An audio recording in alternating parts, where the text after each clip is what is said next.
Who does your makeup? Is your hair your own natural colour?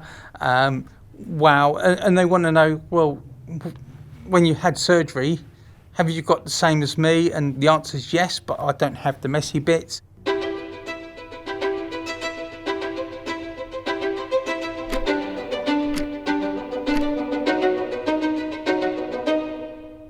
I struggled with growing up with my childhood because I knew from the age of 6 that I was trapped in the wrong body. The saddest thing is I used to get up in the morning, look in the mirror and didn't see the person that was stood there. I was looking in the mirror and seeing back somebody totally different. Were your family aware of what was happening? No, my family wasn't aware of what's happening. Because I was the eldest, it was assumed naturally that, oh, you'll get married, you'll have children, and from my family, it was kind of like, not expected, but it was kind of, that's how their upbringing was. My dad was very a macho action type dad, because he was a firefighter, and I tried to suppress these feelings, and I struggled. I found it very hard. What made you want to then go and work for the military? I just wanted to get away from where I lived. To me, I was like, yippee, I've got away from home, you know. That kind of, it was another journey. It was like another door's opened, and let's see where we go with this. What was it like to serve in the Navy? It was very tough in a way. Obviously, it's a disciplined service. It was very great because I went halfway around the world, saw fantastic countries and that. But it was very hard as well because you couldn't be gay or lesbian or trans, and that's where it was very hard for someone like me to be the real me, to be Janice. And you had to either hide those feelings or suppress them, and people actually got punished because they got found out that they were gay or lesbian. Different various witch hunts, and they've been arrested and they got thrown out of the Navy. Some of them lost medals over it, and that was right across not just the Navy but all the armed services. I used to go away every few weekends and dress up and be me and go and visit different places that I knew I could be me, and it was very awkward. It did cause me a lot of pain, a lot of anxiety, a lot of unhappiness. A couple of colleagues always want to know why I seem to be either very sad or very upset or kind of very angry type, but not overtly aggressive, but just that little bit of anger.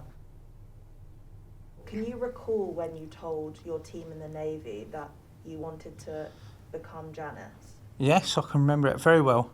And that was an amazing day when I done that. And how I done it was I just put an email together and I sent it to everybody that was in my branch specialisation, which was gunnery in the Royal Navy. And I sent it all to them. So they all got this email. And I titled the email Rumours, Rumours, Rumours. Because there was a lot of rumours going around at the time. People thought I was a male prostitute. People thought I was doing drugs.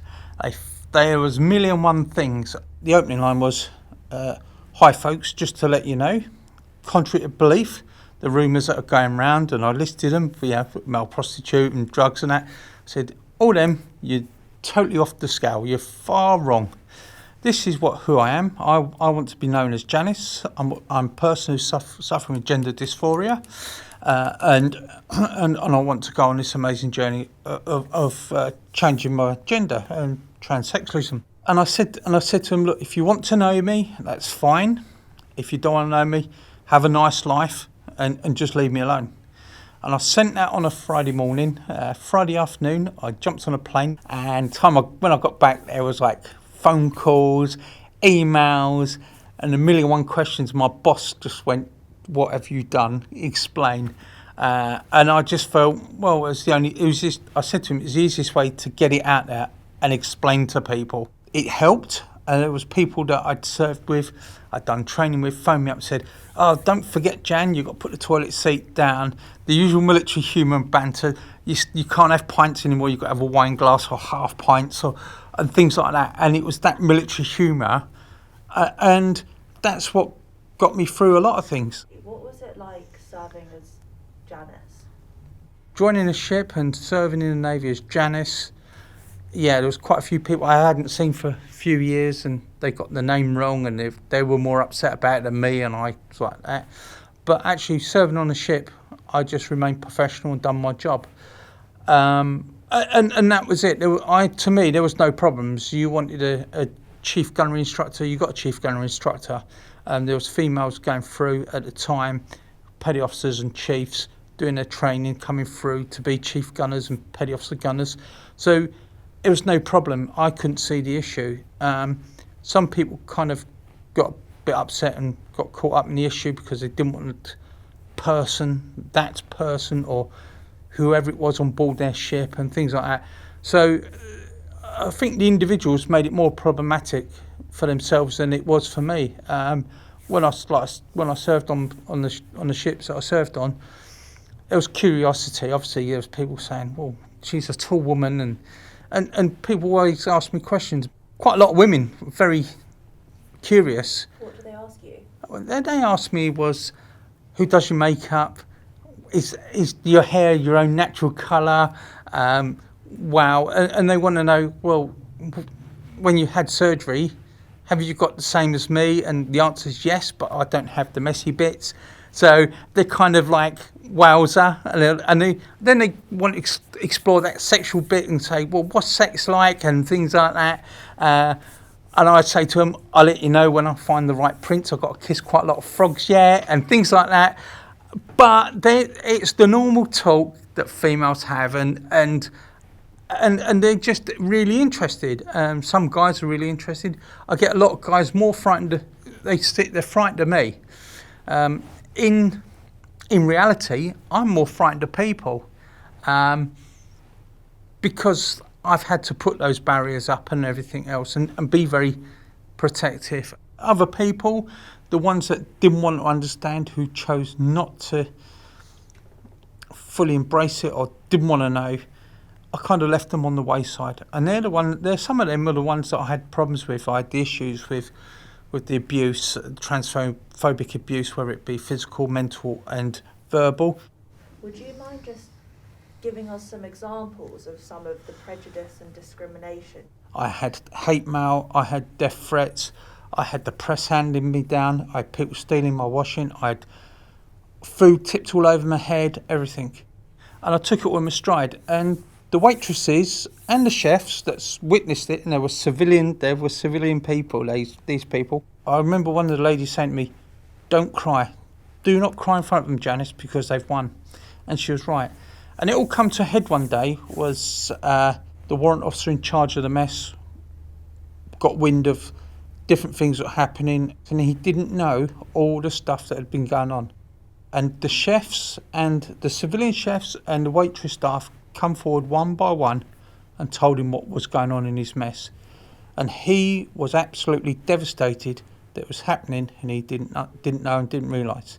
And he said to me, "Well, why didn't you tell us?" And the reason was, I said to him, if I come and told you, why create a scene? Why get the military and police involved? Why make everything unnecessary even more painful than it has to be? Did you feel like you'd still made the right decision coming out as Janice? Yes, because I felt having all the skeletons in the closet, it made me ill. Keeping everything as a secret, living a double life, it made me ill. And I wanted to be totally true and honest to myself. And my family, my immediate family, did struggle with it. My mum, who passed a couple of years ago, she struggled with it. She could not come to terms with me being Janice. My younger brother decided not to speak to me for 10 years, but we're talking now. And that's a fabulous thing. And my dad, once he realised what I was doing, where I was going, and what I wanted to be, he then realised, wow. And he looked back at the pictures and gone, there were so many times he was trying to tell me this as he was growing up. And he's always wanted a daughter, so he's got his wish. And it's like, my daughter's been in the Royal Navy, my daughter does this, my daughter does that. And it's, it's some bits he still struggles today. And I think it's modern day because he's 83 and he's that generation where some of it he can understand and some of it he does struggle a little bit. You made history and became the first transgender woman in the Navy. I just look at him, I just want it to be Janice and that's it. And it's quite humbling, and I don't mean to put that down or anything. And you're right, I did make history.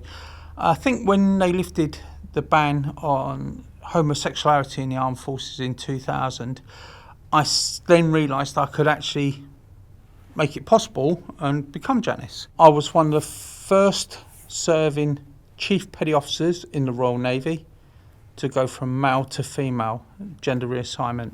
So in some ways you could say I brought the Navy from the 19th century to the 21st century in one big flashbang wallop. Here's Janice. So after 25 years, what made you decide to leave the Navy? I had to retire. I didn't want to leave. The Navy went, look, you're in your early to mid 40s. You've done 25 years, and you had to leave.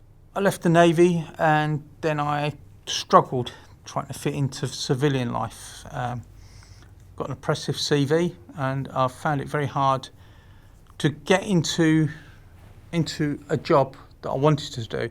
Try to pursue a career as a licensed bodyguard. I am licensed and I've kept myself current, but the problem had been is when I wanted to go for jobs, people didn't either take me seriously or they saw my CV and gone, you're overqualified, or we don't think you'll fit the job. And some of it was, especially in the security industries, when they do a background check, my old name used to crop up. So trying to get work and being taken serious as a female bodyguard has been very hard because the trans issue pops up time and time again, and that's where I struggled. Would you have a message for somebody in the military who is going through something similar to what you went through? From 2000 onwards to now, there's a lot more tolerance with people, a better understanding. I think it's helped because there's organisations in the military that fully understand it, and the Royal Navy is I can't sing their praises enough. They've got a thing called Compass, and it's run by a group of officers, seniors, and junior rates, and it's run, and most of it's in their own time. They do that, so there's like cohesion and understanding. When I look back now, and I look back at my service of 25 years for Queen and Country, I've done anti-piracy in the Arabian Gulf. On the merchant ships, I've done rescuing, getting European nationals out of Libya in 2011. So I've made history, but I've also made history being Janice. Although I've made history, I've been part of history, and it's quite humbling because at the end of the day, there's no winners or losers. Yeah, I'm still here. I am me. It's Janice.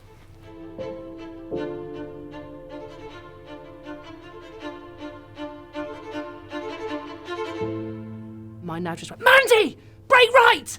And I slammed my throttles fully forward really quickly. I just rolled to 120 degrees. I pulled really, really hard towards the ground. He immediately started pumping out flares, and they act as a decoy to the surface-to-air missile that had just launched, and it had locked onto my engines.